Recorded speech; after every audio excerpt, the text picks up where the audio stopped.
Hello friends, welcome back to Khushi's kitchen. આજે હું તમારી સાથે સેવૈયાની ખીરની રેસીપી શેર કરીશ, જે લગભગ બધાની ફેવરિટ હોય છે અને તેને બનાવવું પણ ઘણું સરળ છે. તમે મારી રેસીપી ફોલો કરી સેવૈયાની ખીર બનાવશો તો એકદમ સરળ રીત સાથે ફક્ત 20 જ મિનિટમાં તમે સેવૈયાની ખીરને સર્વિંગ બાઉલમાં સર્વ કરી દેશો. સેવૈયાની ખીર બનાવવા માટે સૌપ્રથમ મેં અહીં 50 ગ્રામ સેવૈયાની સેવ લીધી છે. તેમજ સેવૈયાની ખીરનો સ્વાદ 2 ગણો વધારવા માટે મેં અહીં થોડા ડ્રાય ફ્રૂટ્સ લીધા છે. હવે સૌપ્રથમ પેનમાં 1 ચમચી ઘી ગરમ કરવા મૂકીશું. ત્યારબાદ તેમાં કટ કરેલા ડ્રાય ફ્રૂટ કાજુ, બદામ અને પિસ્તાને એડ કરી દઈશું. તેમજ ગેસની ફ્લેમ ધીમી રાખી ડ્રાયફ્રૂટમાંથી સરસ સ્મેલ આવે તેમજ ડ્રાયફ્રૂટ ગોલ્ડન બ્રાઉન થઈ જાય એટલે તેમાં કિસમિસ એડ કરી દઈશું.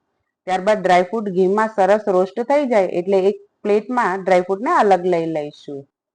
ત્યારબાદ સેવૈયાની સેવને એ જ પેનમાં 1 મિનિટ માટે શેકી લઈશું. સેવૈયાની ખીર બનાવવા માટે વધારે પડતા ઘીની જરૂર નથી પડતી.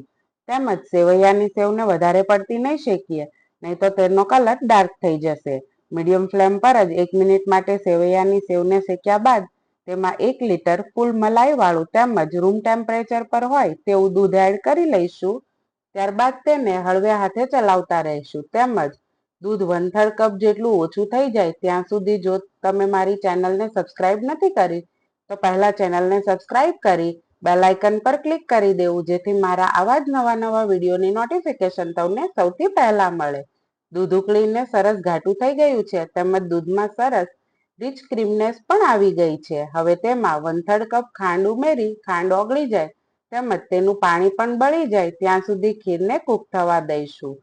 ત્યારબાદ તેમાં ડ્રાયફ્રૂટ એડ કરી દઈશું. જો તમારે સેવૈયાની ખીરને ગરમ ગરમ જ ખાવી હોય તો તેને હજુ 5 મિનિટ માટે કૂક થવા દેવી, તો તે વધારે ક્રીમી થઈ જશે.